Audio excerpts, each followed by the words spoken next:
नमस्कार दोस्तों, स्वागत है आपका जरधरी क्लासेस में। दोस्तों, आज है वीकली करंट अफेयर 14 सितंबर से 21 सितंबर 2025 के महत्वपूर्ण करंट अफेयर। तो इस वीक के करंट अफेयर है, तो वीडियो शुरू करते हैं। आज का क्वेश्चन नंबर 1 है, भारतीय राष्ट्रीय विज्ञान अकेडमी INSA का विशिष्ट फेलो किस पर्यावरणविद को चुना गया है, जिन्हें माउंटेन मैन और अशोका फेलो के नाम से भी जाना जाता है। तो ये पर्यावरणविद कौन है? तो डॉक्टर अनिल प्रकाश जोशी। तो बी ऑप्शन सही जवाब है। तो डॉक्टर अनिल प्रकाश जोशी। डिटेल जान लेते हैं। तो भारतीय राष्ट्रीय विज्ञान academy INSA, Indian National Science Academy ने डॉक्टर अनिल प्रकाश जोशी को विशिष्ट फेलो चुना है। Doctor Anil Prakash Joshi HESCO, Himalayan Environmental Studies and Conservation Organization के संस्थापक है। तो हैस्को के संस्थापक है और उन्हें माउंटेन मैन और अशोका फेलो के नाम से भी जाना जाता है। भारत सरकार उन्हें पद्मश्री और पद्म भूषण से सम्मानित कर चुकी है। डॉक्टर अनिल प्रकाश जोशी के बारे में जानते हैं थोड़ा। तो जन्म हुआ इनका 6 अप्रैल 1955 को कोटद्वार पौड़ी गढ़वाल में हुआ था। शिक्षा वनस्पति विज्ञान में ये स्नातकोर हैं और पारिस्थितिकी में PhD हैं। कैरियर की बात करें तो 1976 में राजकीय महाविद्यालय में प्रवक्ता रह चुके हैं और 1979 में नौकरी छोड़कर हैस्को की स्थापना की इन्होंने। हैस्को के बारे में जानते हैं तो स्थापना की 1979 डॉक्टर जोशी द्वारा। कार्यक्षेत्र क्या है? उत्तराखंड, हिमाचल, जम्मू कश्मीर और पूर्वोत्तर भारत में इसका कार्यक्षेत्र है, पहाड़ी राज्यों में। मुख्य उद्देश्य क्या है? गांवों का उत्थान, पर्यावरण संरक्षण, स्थानीय संसाधनों पर आधारित अर्थव्यवस्था। प्रमुख कार्य और उपलब्धियों के बारे में बात करें इनकी, तो पारंपरिक घराट पनचक्की जल स्रोत को पुनर्जीवित किया है। स्थानीय उत्पाद, खेती और स्वरोजगार को बढ़ावा देने में इन्होंने कार्य किए हैं।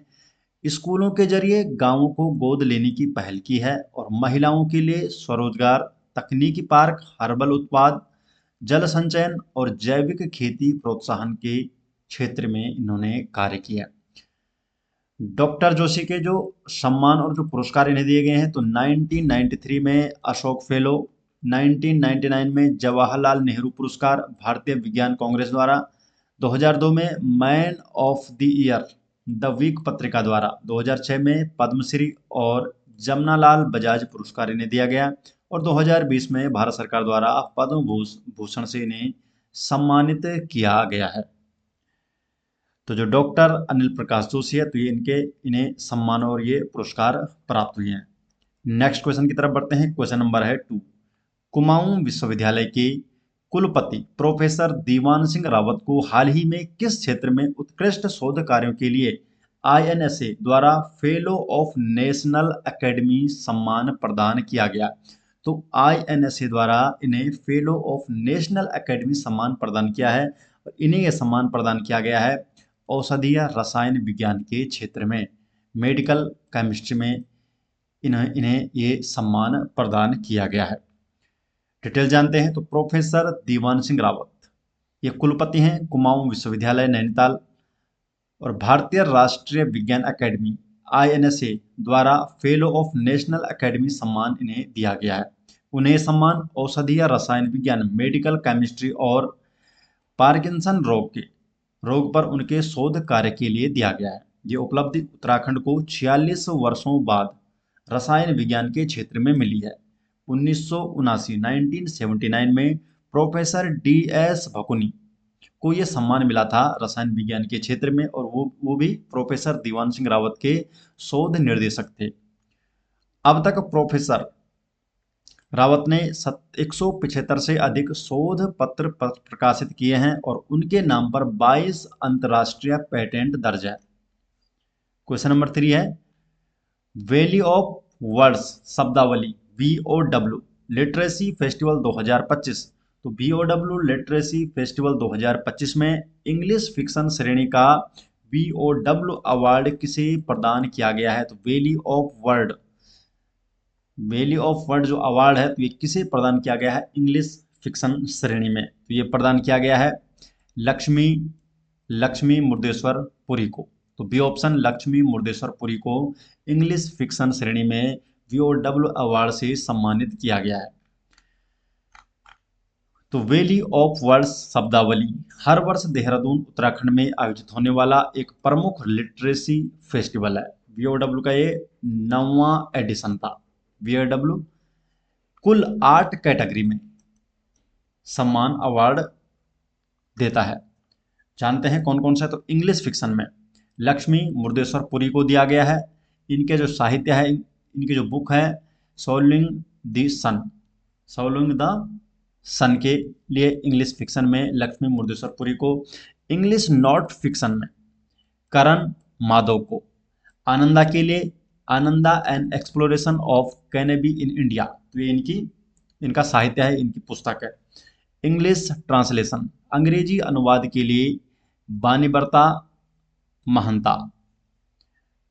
महंता को लमनिया देवी, ये इन्होंने अंग्रेजी में अनुवाद किया। तो इंग्लिश ट्रांसलेशन के लिए इन्हें VOW अवार्ड से सम्मानित किया गया। और ओरिजिनल जो ऑथर हैं इसके कुसुम खेमानी, और ये हिंदी में ये पुस्तक है ओरिजिनली। हिंदी ट्रांसलेशन के लिए हिंदी अनुवादक के रूप में सुलभ कोरी को 72 मील के लिए दिया गया है। और ओरिजिनल ऑथर हैं अशोक वाटकर, मराठी के ये लेखक हैं, और इसे हिंदी में ट्रांसलेट किया है सुलभ कोरी ने। हिंदी फिक्शन के लिए सोनी पांडे को सुनो कबीर, ये इनका साहित्य है। हिंदी नॉन फिक्शन के लिए सुधीर विद्यार्थी और विदाई देमा इनका साहित्य है। यंग एडल्ट लिटरेचर युवा साहित्य के लिए कृपा को दिया गया है। आर्ट इज ए वॉइस इनकी पुस्तक है। चिल्ड्रंस लिटरेसी बाल साहित्य के लिए नील फ्लोरी को कैक्टस वांट ए हग, तो ये इनका साहित्य है। तो ये 8 अवार्ड दिए गए, 8 कैटेगरी में अवार्ड दिए गए हैं VOW अवार्ड।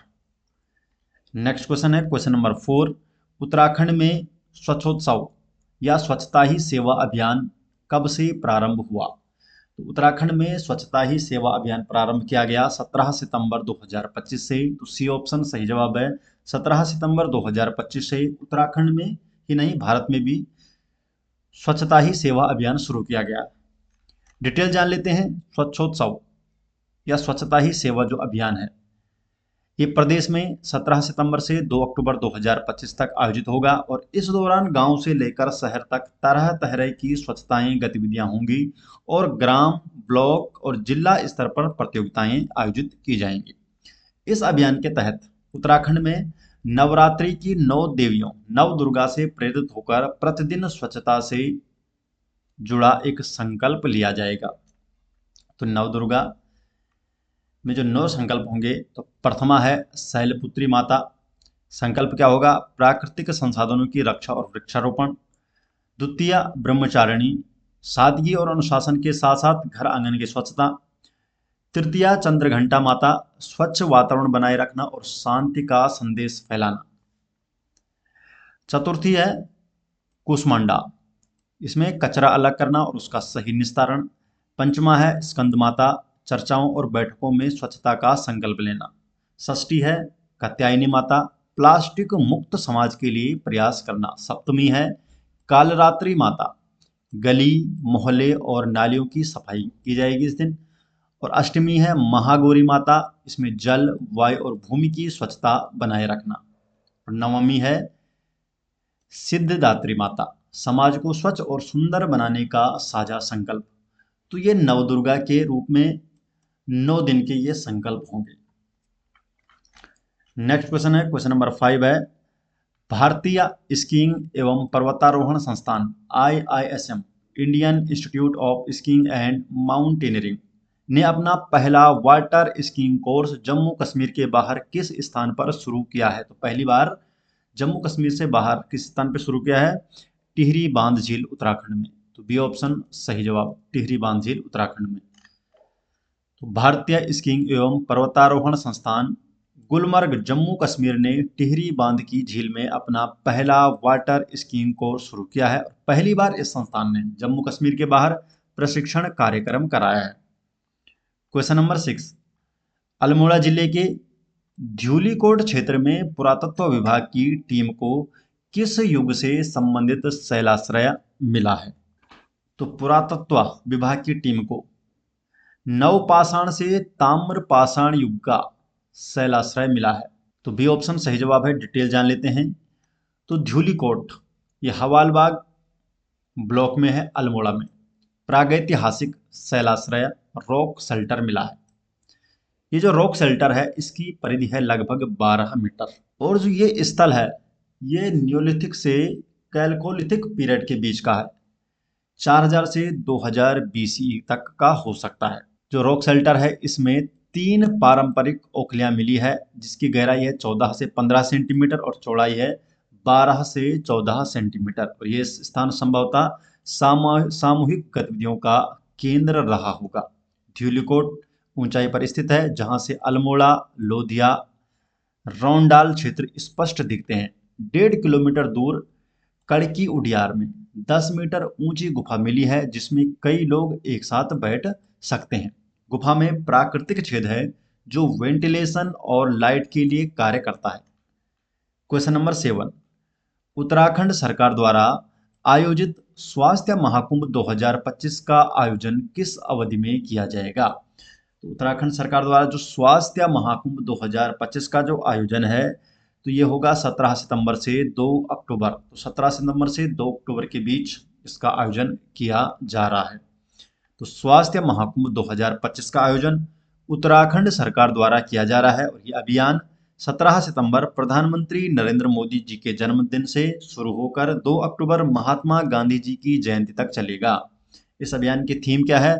स्वस्थ नारी, सशक्त परिवार, हेल्थी वुमेन, एम्पावर्ड फैमिली रखा गया है। फोकस क्षेत्र क्या है इसमें? महिलाओं और बच्चों की स्वास्थ्य स्क्रीनिंग, रक्तदान शिविर लगाए जाएंगे और लक्ष्य है लगभग 1 लाख यूनिट रक्त संग्रह है। निक्षय मित्र पहल पर फोकस किया गया है जो कि टीबी मरीजों की सहायता के लिए है। दोस्तों ये तो हो गए उत्तराखंड के जो करंट अफेयर के जो क्वेश्चन थे, और अब कुछ क्वेश्चन देखते हैं नेशनल एंड इंटरनेशनल के, क्योंकि हम इसमें मेनली तो उत्तराखंड के कराते हैं और कुछ इंपॉर्टेंट क्वेश्चन नेशनल और इंटरनेशनल के करंट अफेयर के भी कराते हैं। दोस्तों अगर आपको चाहे वो डेली करंट अफेयर हो गया या वीकली करंट अफेयर, अगर आपको ये सभी नोट्स चाहिए तो ये आपको मिल जाएंगे हमारे एप्लीकेशन में। अगर आप प्ले स्टोर पे सर्च करते हैं जरधारी क्लासेज या उत्तराखंड जीके, तो फर्स्ट में ही आपको उत्तराखंड जनरल नॉलेज के नाम से एक एप्लीकेशन मिल जाएगा, जिसमें जरधारी क्लासेज के सभी नोट्स आपको देखने को मिल जाएंगे। अगर आप जरधारी क्लासेज के ई बुक नोट्स आते हैं तो उसका लिंक आपको डिस्क्रिप्शन में मिल जाएगा, या आप डायरेक्टली गूगल पर भी सर्च कर सकते हैं jardhariclasses.in और आप हमारे ई बुक स्टोर में पहुंच जाएंगे और वहां से आप जरधारी क्लासेज के ई बुक नोट्स भी ले सकते हैं। नेक्स्ट क्वेश्चन की तरफ बढ़ते हैं। क्वेश्चन नंबर 8 है, ग्लोबल इनोवेशन इंडेक्स 2025 में भारत की रैंक क्या है? तो भारत की रैंक है 38वीं। तो बी ऑप्शन सही जवाब। तो विश्व बौद्धिक संपदा संगठन WIPO World Intellectual Property Organization द्वारा GII ग्लोबल इनोवेशन इंडेक्स 2025 जारी किया गया है और जिसमें भारत की रैंक है 38वीं। शीर्ष जो 5 देश हैं, पहले नंबर पे है स्विट्जरलैंड, दूसरे पे स्वीडन, तीसरे पे है संयुक्त राज्य अमेरिका, चौथा है दक्षिण कोरिया और पांचवा है सिंगापुर। भारत का जो सबसे मजबूत क्षेत्र है वो है नॉलेज एंड टेक्नोलॉजी आउटपुट्स, जिसमें इसकी रैंक है 22वीं। भारत की जो कमजोर क्षेत्र है बिजनेस सोफिस्टिकेशन 64वीं रैंक है, इंफ्रास्ट्रक्चर 61वीं रैंक है और इंस्टीट्यूशन है 58वां रैंक। भारत निम्न मध्य आय वाली अर्थव्यवस्थाओं और मध्य एवं दक्षिण एशिया क्षेत्र में पहले स्थान पर है। क्वेश्चन नंबर 9 है, सितंबर 2025 को यूनेस्को की विश्व धरोहर स्थलों की अस्थायी सूची में शामिल किए गए 7 नए स्थलों की श्रेणी क्या है? तो नए स्थलों की जो श्रेणी है तो किस श्रेणी में रखे गए हैं? जो 7 नए स्थल रखे गए हैं तो ये रखे गए हैं प्राकृतिक विरासत की श्रेणी में सितंबर 2025 में। तो बी ऑप्शन सही जवाब है। तो सितंबर 2025 को भारत ने UNESCO United Nations Educational Scientific and Cultural Organization की जो अस्थायी सूची है, जो संभावित विश्व धरोहर सूची है, टेंटेटिव लिस्ट है, इसमें 7 नए स्थल जोड़े हैं। तो ये सभी जो 7 स्थल है ये नेचुरल हेरिटेज की श्रेणी के अंतर्गत आते हैं। भारत की इस सूची में कुल संपत्तियों की संख्या अब हो गई है 69, 49 हो गई सांस्कृतिक, 17 हो गई प्राकृतिक और 3 हो गई मिक्स्ड। किसी भी स्थल को अंतिम विश्व धरोहर सूची में शामिल करने से पहले उसका पहले इस अस्थायी सूची में होना अनिवार्य है, तभी कोई सूची यूनेस्को की फाइनल जो विश्व धरोहर सूची होती है उसमें शामिल हो सकती है। तो जो नए जो शामिल प्राकृतिक स्थल हैं, जो उसकी 7 स्थल सितंबर 2025 में शामिल किए गए हैं, अस्थायी सूची में है। तो पहला है महाराष्ट्र के पंचगनी और महाबलेश्वर स्थित डेक्कन ट्रैप। दूसरा है सेंट मैरी द्वीप समूह कर्नाटक में। तीसरा है मेघालय में मेघालय युग की गुफाएं। चौथा है नागा हिल ऑफियोलाइट, ये नागालैंड में है। पांचवा है एरामट्टी डिबालू, ये आंध्र प्रदेश में है। छठा है तिरुमाला पहाड़ियों की प्राकृतिक विरासत, और ये है आंध्र प्रदेश में। और सातवां है वर्कला चट्टानी, जो कि है केरल में। तो ये 7 नए स्थलों को यूनेस्को की अस्थायी सूची में शामिल किया गया है। क्वेश्चन नंबर 10, विश्व ओजोन दिवस 2025 की थीम क्या रखी गई है? तो विश्व जो ओजोन दिवस 2025 है, तो इसकी थीम रखी गई थी विज्ञान से वैश्विक कार्रवाई तक। तो विज्ञान से वैश्विक कार्रवाई तक विश्व ओजोन दिवस 2025 की थीम रखी गई थी। तो सी ऑप्शन सही जवाब है। डिटेल जान लेते हैं। तो विश्व ओजोन दिवस प्रतिवर्ष मनाया जाता है 16 सितंबर को, और 2025 के लिए इसका विषय रखा गया था from science to global action, विज्ञान से वैश्विक कार्रवाई तक। इस दिन को मनाने की जो घोषणा है 1994 में संयुक्त राष्ट्र महासभा द्वारा की गई थी, और ये दिन 1987 में मॉन्ट्रियल प्रोटोकॉल पर हस्ताक्षर की वर्षगांठ के उपलक्ष्य में मनाया जाता है। वियना कन्वेंशन और मॉन्ट्रियल प्रोटोकॉल 16 सितंबर 2009 को सार्वभौमिक समर्थन पाने वाली संयुक्त राष्ट्र की पहली संधियां बनी। ये 2 संधियां पहली संधियां हैं जिन्हें सार्वभौमिक समर्थन मिला है संयुक्त राष्ट्र का। ओजोन परत पृथ्वी को सूर्य की हानिकारक पराबैंगनी अल्ट्रा वायलेट रेज से बचाने वाली एक परत है, सुरक्षात्मक परत है। और इसके क्षरण के मुख्य खतरे हैं त्वचा कैंसर। इसके क्षरण से क्या हो सकता है? त्वचा कैंसर होगा। पारिस्थितिकी तंत्र के विनाश की संभावना। Question number 11, world boxing championship 2025 में भारत ने कुल कितने पदक जीते हैं? तो वर्ल्ड बॉक्सिंग चैंपियनशिप 2025 में भारत ने जीते हैं कुल 4 पदक। तो सी ऑप्शन सही जवाब है। तो 4 पदक जीते हैं भारत ने वर्ल्ड बॉक्सिंग चैंपियनशिप 2025 में। तो भारत ने लिवरपूल इंग्लैंड में आयोजित वर्ल्ड बॉक्सिंग चैंपियनशिप 2025 में कुल 4 पदक जीते हैं, जिसमें 2 स्वर्ण, 1 रजत और 1 कांस्य। स्वर्ण पदक विजेताओं की बात करें तो मीनाक्षी हुड्डा, इन्होंने महिलाओं की 48 किलो वर्ग फाइनल में कजाकिस्तान की नाजिम किजायबॉय को 4-1 से हराया है। जैस्मिन लेम्बोरिया ने महिलाओं की 57 किलो वर्ग में फाइनल में पोलैंड की ओलंपिक रजत पदक विजेता जूलिया इज़ेरेमेटा को 4-1 से हराया है। रजत पदक विजेता की बात करें तो नुपुर श्योरान, इन्होंने महिलाओं की 80 प्लस किलो वर्ग में रजत पदक जीता है। कांस्य पदक विजेता हैं पूजा रानी, इन्होंने महिलाओं की 80 केजी वर्ग में कांस्य पदक जीता है। तो कुल मिलाकर 4 पदक जीते हैं, 2 स्वर्ण, 1 रजत और 1 कांस्य। क्वेश्चन नंबर 12, तटरक्षक वैश्विक शिखर सम्मेलन CGGS का 5वां संस्करण किस शहर में 2027 में आयोजित किया जाएगा? तो ये आयोजित किया जाएगा चेन्नई में। तो बी ऑप्शन सही जवाब है, चेन्नई में आयोजित किया जाएगा 2027 में। 5वां संस्करण है CGGS का।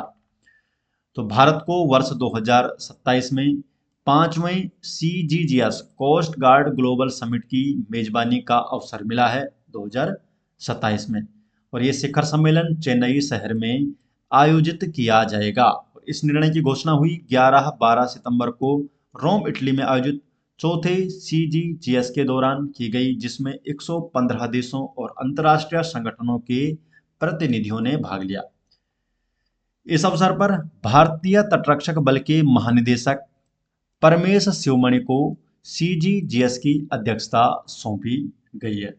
तो दोस्तों ये हो गए इस वीक के करंट अफेयर, और ये सभी नोट्स आपको मिल जाएंगे हमारे एप्लीकेशन में। अगर आप प्ले स्टोर पे सर्च करते हैं जरधारी क्लासेज या उत्तराखंड जीके, तो फर्स्ट में ही आपको उत्तराखंड जनरल नॉलेज के नाम से एप्लीकेशन मिल जाएगा, जहां पे जरधारी क्लासेस के सभी नोट्स आपको देखने को मिल जाएंगे। अगर आप जरधारी क्लासेस के ई बुक नोट्स चाहते हैं तो उसका लिंक आपको मिल जाएगा डिस्क्रिप्शन में, या आप डायरेक्टली गूगल पर भी सर्च कर सकते हैं jardhariclasses.in। तो यहाँ से आप हमारी ई बुक भी ले सकते हैं। तो मिलते हैं दोस्तों नेक्स्ट वीडियो के साथ, तब तक के लिए आपका बहुत बहुत धन्यवाद।